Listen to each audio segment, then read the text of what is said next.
Every story holds a spark of the human spirit. It's time to really let that light shine. This is Conjuring the Human Spirit, hosted by Sean McGuire Meeks, a space for honest conversations, deep connection, and the shared journey of being fully alive. This season, Sean also welcomes guests who open up about their own transformations and experiences, reminding us all what it means to heal, grow, and thrive, one story at a time. You're invited. Let's begin. This human spirit of ours was built to carry and support the weight of a village. But recently, we've been handed the weight of a planet. The weight of a planet. Right now, there is an algorithm designed to exploit our empathy, telling us that if we're not outraged about everything, we don't care about anything. It's exhausting, it's loud, and it's fragmenting our spirits.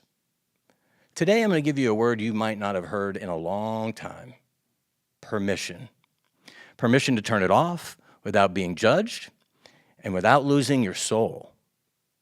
I'm Sean McGuire Meeks, and today on Conjuring the Human Spirit, we're talking about the fragility of the human spirit of you in a digital age. We're going to look at why tuning out isn't the same as giving up, and how reclaiming your local life with your partner, your animals, your friends, your family, and your lonely community is actually the most spiritual act you can perform right now. Please share one intentional breath with me, in and out. Let's begin. I don't know what you think, but it seems like we have traded our peace for our front row seat to every tragedy on earth. And we're wondering why we're too tired to love the people in our own living rooms. Here's a bit of truth, and I know you can feel it, and so can I, so let me shout it from the rooftops. Our biology has not caught up with the 24-hour news cycle. Like it or not, we are simply mammals, like dolphins, elephants, or even your furry friends at home. Take a sincere moment with me just to consider. You, my friend, are a filthy animal. Sure, we are the most advanced species on Earth, no question about it. But we have our vulnerabilities, and the truth is, our biology is being used against us on purpose and for profit. If you haven't yet watched the documentary, The Social Dilemma, on Netflix, please do. It's not an opinion piece, y'all. It's an expert after expert testimony openly telling us how the tech industry is intentionally exploiting the human spirit of us for profit. The spirit of us, our attention, that has become the greatest commodity on earth. If you're paying attention, then you know that you're intentionally being dragged around by your algorithm. That algorithm is trained to raise our cortisol levels, big scientific word, cortisol. They know it. What is cortisol? It's known as the stress hormone, and it's affected by notifications dinging, the blue light emitted from our devices, the salacious headlines, and the endless scroll of doom. Studies show that when cortisol levels are raised, we stay on platforms longer, we buy more. We stay in a constant state of fight and flight. So yes, of course, our smartphones ding, emit blue light, and if you want to know who you really are right now, simply look at the content your algorithm is feeding you. No matter who you are or what side you're on, I can assure you this, that when you open your phone, you are looking at something that says us versus them. That's what the content is, insisting we pick a side. And because we are also tribal as humans, we must be loyal to our tribe or be labeled a traitor, a Nazi, or a woke liberal. Here's the worst part. These large tech companies not only know this, but pay millions of dollars to scientific labs that fine-tune sounds and content designed to exploit your cortisol levels, exploit us, period. They make the notifications on your phone just the right pitch, the right length, and emit the perfect amount of light and content to manipulate you and your biology so that you stay engaged. Okay, so now you know. And perhaps you already did know. But I'll say to you, as a therapist once said to me, now that you know why you're stressed, why you're sad, why you're lonely, what are you personally doing about it? Over 20 years ago, I put down alcohol. I had to do it. It was making my life unmanageable. When I made that decision, I realized that alcohol was everywhere. In every social setting, it was in the fabric of who we were as humans, at every table. How could I ever live life without it? And yet I must, and I did. I've been getting the same cry in my spirit about managing time on my device, so I intentionally leave it at home in a drawer to be present with the moment, with my animals, with the land, and with my family and friends. I'm not perfect, and I pick it up all the time, and it frustrates the hell out of me. But I will tell you, I'm not in tune with the latest jaw-dropping headline, but present with my community and my husband and my animals as best I can. We recently lost one of our own in our community, and another member was in mourning over the sudden loss of his sister, 59 years old, his best friend. And last week, members of my community were coming to me speaking of loneliness.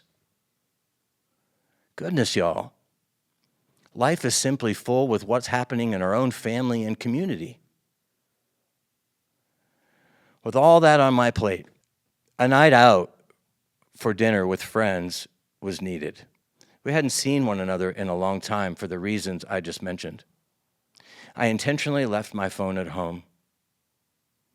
Here's the story. We were in a small but busy restaurant.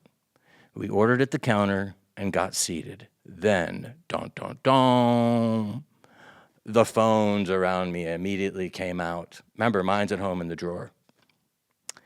I will admit that I'm already frustrated in my everyday life about my own addiction to my device, as I just said.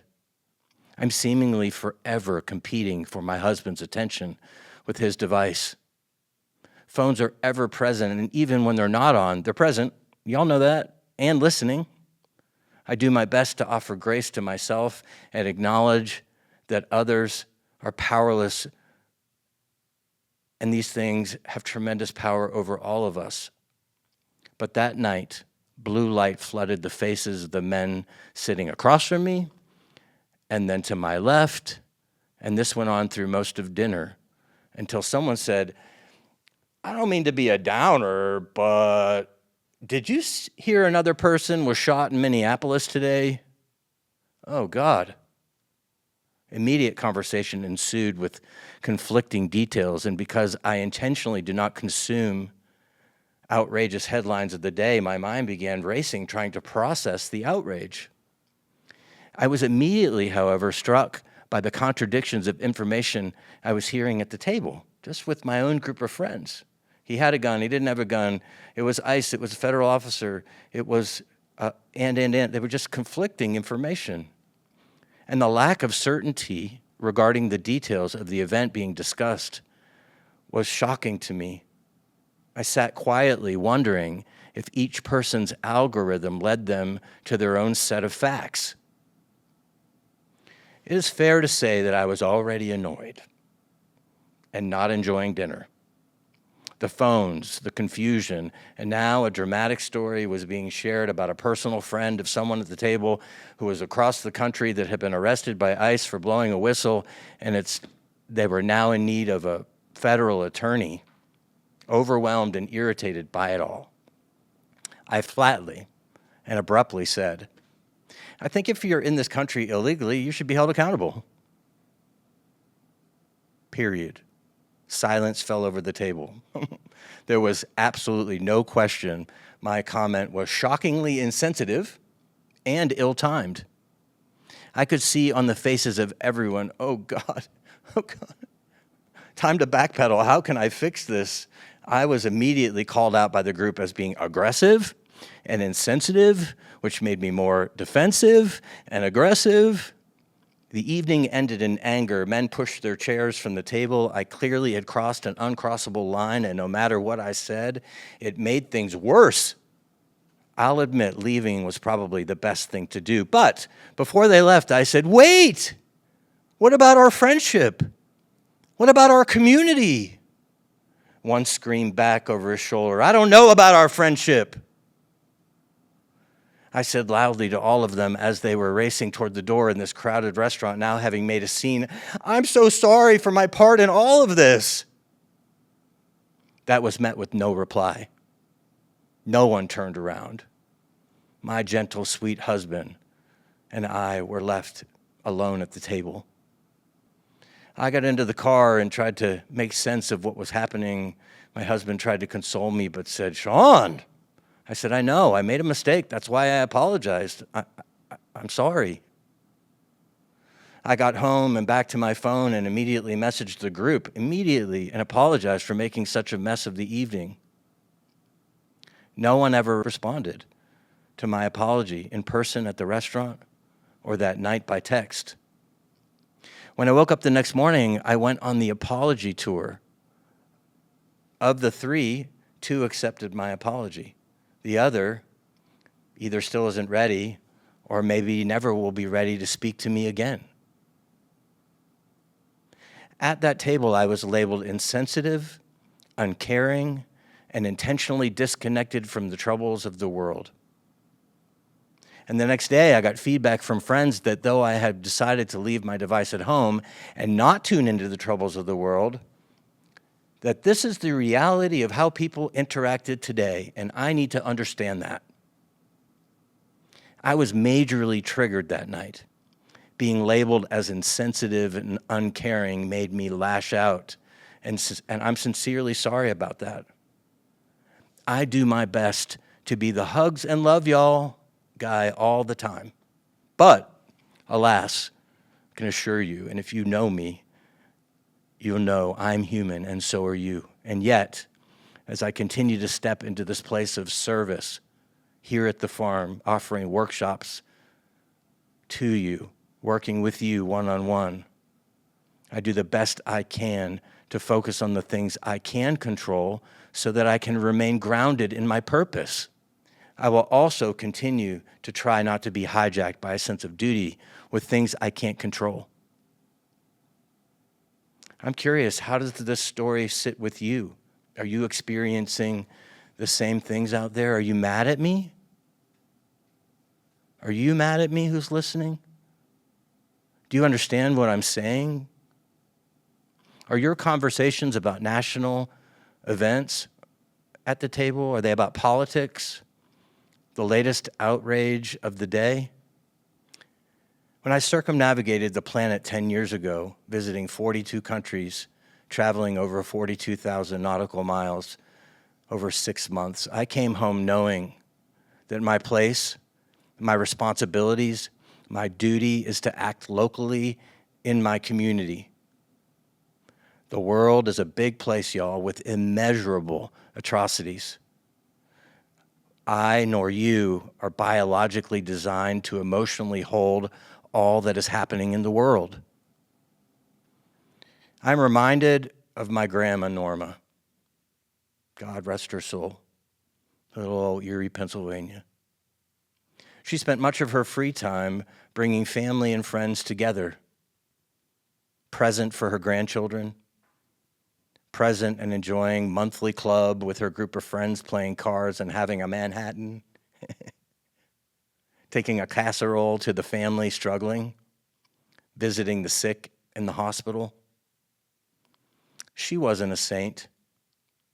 She was a wife, mother, grandmother, friend, and responsible member of her community. There were no cell phones, no Facebook. She wasn't consumed by world events. She was just a woman loving her family, friends, and community in need that created a full life for Grandma. A full life, and the ripples of her love live in me and those she touched Still today, I'm certain of it. So for what it's worth, I give you permission today to hit the off switch, to put down your device, to be present with your own thoughts, and to begin to recalibrate the very sensitive human spirit of you. I don't know how that resonated with you today. I'm glad to have the privilege to share this with you. And if it resonated and you want to challenge yourself, I've got a micro challenge, and we're going to call it Pick a Challenge this week. Maybe you want to do all of these things, but maybe try a digital fast. How many hours can you go? How many minutes can you go? Turn it off. You have my permission. Maybe the second one is perform one local act of presence. Cook a meal for a neighbor. Say a kind word to a stranger. And finally, set a timer. Maybe spend one uninterrupted and intentional hour with your animals, with your kids, with your husband, with your wife. I wonder how much more spirit we can all have when we aren't carrying the globe on our shoulders. I'll leave you with this very powerful ancient Hawaiian practice for reconciliation, forgiveness, and healing. It's called Ho'oponopono. And it goes like this. I'm sorry. Please forgive me. Thank you. I love you. So I'm signing off for now. Hugs and love to all y'all. From me, Jeff, Rumi, Plato, and Mr. Frog here at the farm.